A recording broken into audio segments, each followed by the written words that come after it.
Happy 22nd of the month, and I'm reading Proverbs 22 in the Amplified Bible.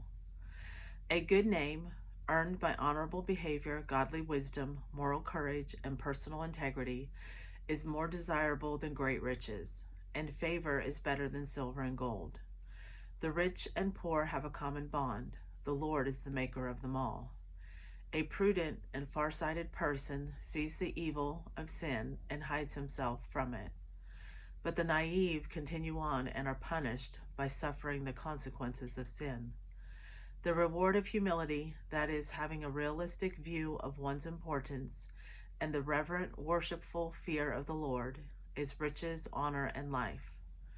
Thorns and snare are in the way of the obstinate, for their lack of honor and their wrongdoing traps them. He who guards himself with godly wisdom will be far from them and avoid the consequences they suffer. Train up a child in the way he should go, teaching him to seek God's wisdom and will for his abilities and talents. Even when he is old, he will not depart from it. The rich rules over the poor, and the borrower a servant to the lender. He who sows injustice will reap a harvest of trouble, and the rod of his wrath, with which he oppresses others, will fail. He who is generous will be blessed, for he gives some of his food to the poor. Drive out the scoffer, and contention will go away. Even strife and dishonor will cease. He who loves purity of heart and whose speech is gracious will have the king as his friend. The eyes of the Lord keep guard over knowledge and the one who has it, but he overthrows the words of the treacherous.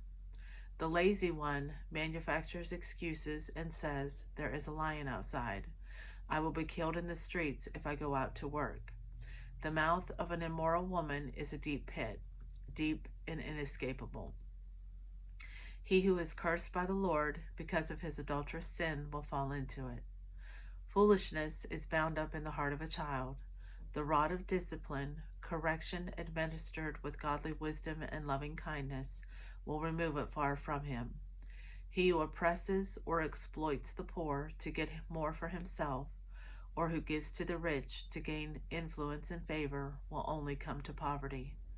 Listen carefully and hear the words of the wise, and apply your mind to my knowledge, for it will be pleasant if you keep them in mind, incorporating them as guiding principles. Let them be ready on your lips to guide and strengthen yourself and others, so that your trust and reliance and confidence may be in the Lord. I have taught these things to you today, even to you. Have I not written to you excellent things in counsels and knowledge, to let you know the certainty of the words of truth, that you may give a correct answer to him who sent you? Do not rob the poor because he is poor and defenseless, nor crush the afflicted by legal proceedings at the gate where the city court is held, for the Lord will plead their case and take the life of those who rob them. Do not even associate with a man given to angry outburst, or go along with a hot-tempered man, or you will learn his undisciplined ways and get yourself trapped in a situation from which it is hard to escape. Do not be among those who give pledges involving themselves in others' finances, or among those who become grantors for others' debts.